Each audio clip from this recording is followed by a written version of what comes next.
Hi and welcome to Insurer TV. I'm your host Cameron Leach and we are live here in Scottsdale, Arizona, and I'm here with Chris Pesce. How are you doing today? I'm doing well, thank you. And you were previously president of TMPAA. How does it feel? What's the environment like right now? The environment's great. I mean, this meeting is record attendance, and so I think the interest in the program space continues to build. We have more carriers than we've ever had attending, and we have more program administrators than ever attending. So the association's done a great job. It's really doing well. Well, let's get into it. Let's talk about the industry. What would you say are some of the biggest challenges and opportunities in the market right now? I think right now everyone's focused on the changing market.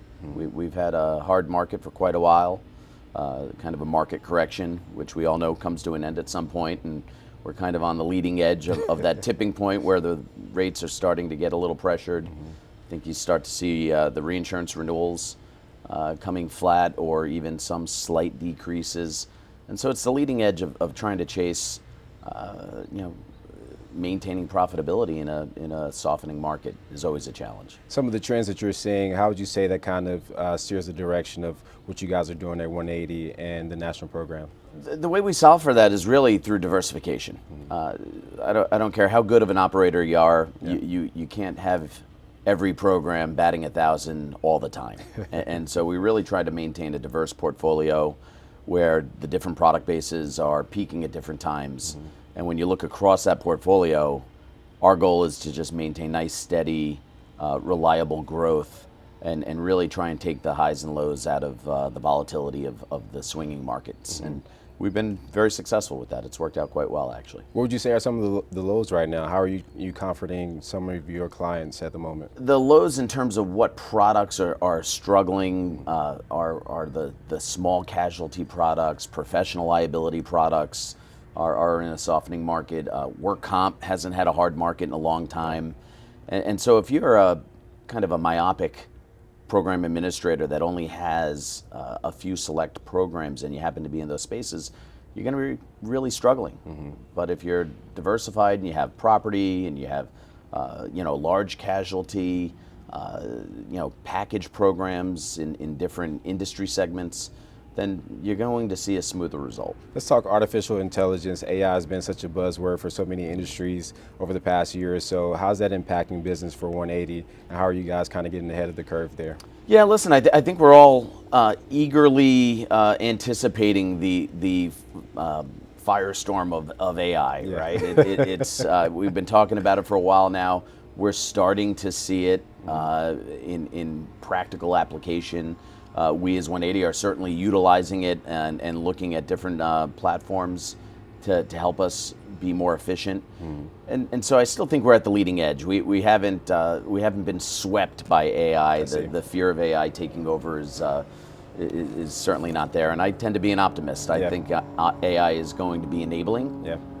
We as administrators have to figure out how to put it to work for us to make us more efficient and better the process and ultimately deliver a better result to our clients. I like that you're an optimist there. Are there any fears about integration around AI? There's always some fear, and I would say probably in the general employee base there might be fear. I don't fear it. I think if you look throughout history, anytime there's been fundamental change, if it disrupts some segment, it creates opportunity in another. And yes, AI might be disruptive in some areas of our business, but it's not going to find everyone on the streets looking for employment overnight. And the result of it's going to be that there's new opportunities that prop up where we could better leverage people's strengths elsewhere. So for even some of the junior talent watching this right now, they should be not fearful, but happy about what's to come down the line. Yeah, I think you look at how do you embrace it and figure out how to leverage it better than the next guy. Right? And if I'm giving advice to a young up-and-comer in our business, I would say educate yourself on what products are out there. We look at target markets here today. There's a bunch of vendors in our space that are courting the program administrators with different AI service platforms. Find out about them, figure out how to leverage them, and bring those ideas to market with your employer and show them how you could add value by being innovative. How would you say some of the needs of your clients specifically have evolved over this year, at least? I don't know that the needs have changed much. I think fundamentally the needs of our insureds are kind of the same year in and year out. and coming on the backside of a hard, prolonged hard market, I'd say the needs are relief. If you've got clients in cat property areas, they're really struggling. It's hard, and it's a hard problem to solve for, because we know at lower price points, it doesn't make the market more viable.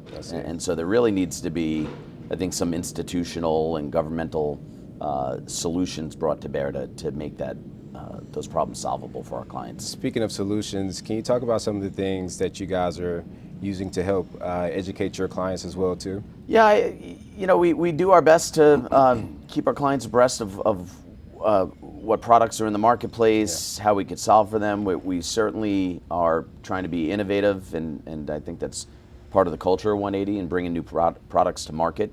A good example of that is we have an AI warranty product that we're bringing out to market that really helps clients understand and validate the value of AI, right? And that's the big unknown, right? We're all engaging in this journey of trying to implement a technology that we really don't understand.